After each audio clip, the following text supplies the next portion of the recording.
शांति। आपका प्रश्न है, वरदान में आया कि जहाँ मन बुद्धि को लगाना चाहे वहाँ लग जाए, ऐसी पावर कैसे आएगी? उत्तर है, उस वरदान में बताया कि स्वशासक बनना है। स्वशासक अर्थात हमारी खुद की इंद्रियों पर पूरा कंट्रोल, हम जो कहे वही करें। इसके लिए मैं कहती हूँ हमेशा कि 11 रोज करनी है। अर्थात 11 का अर्थ यही है, भूखा नहीं रहना है।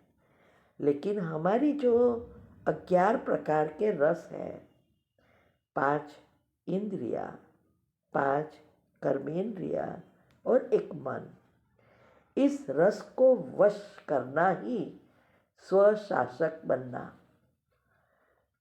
तो ये 11 प्रकार के रस ऐसे है, उसको वश करना के लिए तीव्र से तीव्र पुरुषार्थ चाहिए। तब हम जब चाहे, हम जो कहे वही हमारी इंद्रिया कर्मेंद्रिया करेगी। लेकिन उसके लिए मन को ट्रेनिंग देना बहुत ज़रूरी है। मन सबसे ऊपर है, उसको वश किया तो इंद्रिया वश में।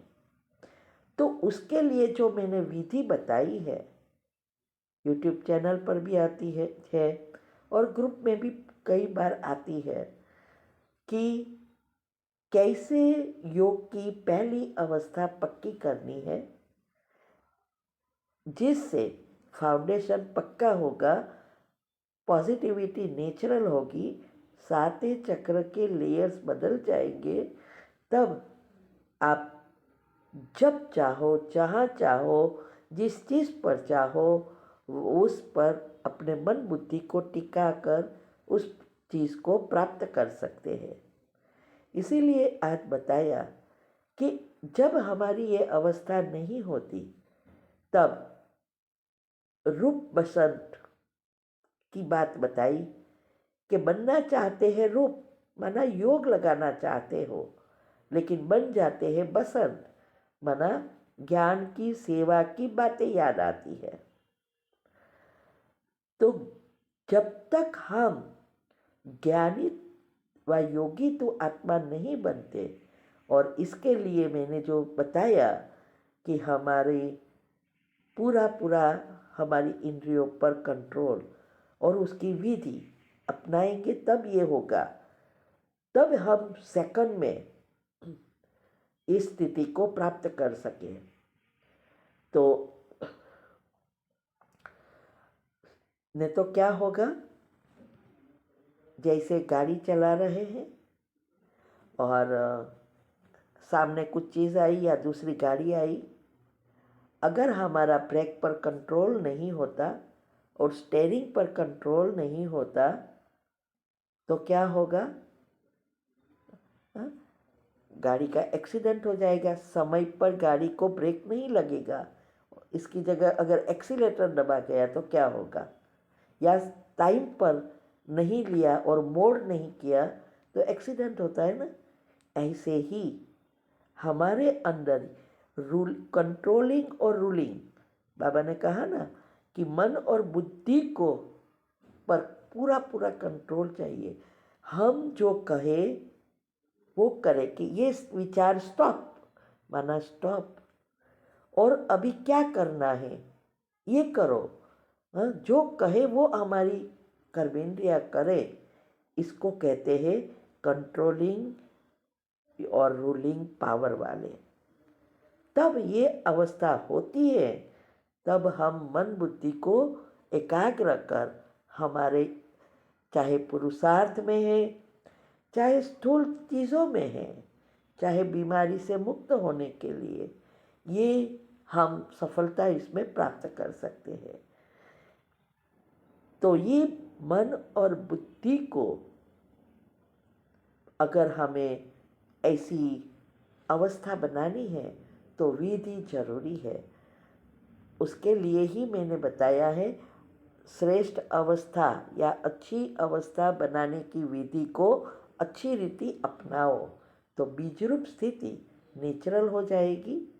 और साइंस अनुसार भी कहते हैं कि जहाँ आपकी मन बुद्धि एकाग्र होती है और जिस प्रकार के चिंतन चलता है उस प्रकार वो चीज़ या वो कहाँ भी वो एनर्जी जाती है वो चीज़ आना शुरू हो जाती है। और आप विचार करो, जहाँ भेजना चाहते हो वहाँ भी भेज सकते हो। ये है टेलीपैथी। ओम शांति। का प्रश्न है कि वरदान समझना है, निमित्त आत्माओं के डायरेक्शन के महत्व को जान, पापों से मुक्त होने वाले सेंसिबल भव, ये वरदान समझना है।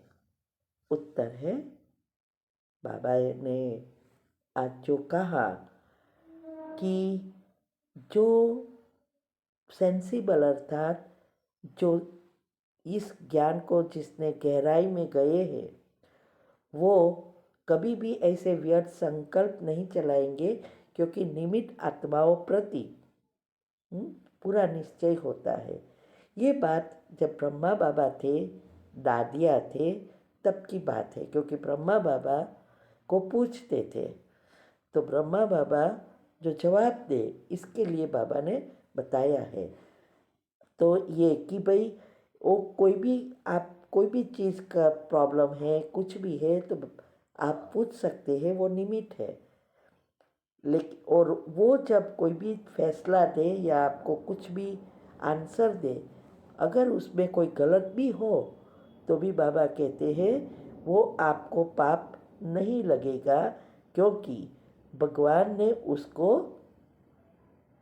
निमित्त बनाया है। तो इसीलिए बाबा कहते हैं कि वह बाबा उस प्रॉब्लम का बदल देंगे। ये बहुत गुप्त रहस्य है। तो यहाँ हमें, ये तो बाबा के समय की बात है, या दादिया भी थी तो दादिया भी बराबर है। आजकल हमें चेक करना पड़ता है कि कौन निमित्त सही रीति आपको जवाब दे। अभी बहुत मुश्किल है, इसीलिए हमें चेक करना है कि किसके ऊपर आप विश्वास रख सके, उसको ही पूछना है और उसके जवाब अनुसार फॉलो करना है। बाकी अभी तो अपनी खुद की अवस्था बनाओ, बाबा से पूछो, बाबा जो टचिंग दे वो आप कर सकते हैं। बाकी अभी अलग चीज़ है, पहले की बात अलग है। ओम शांति।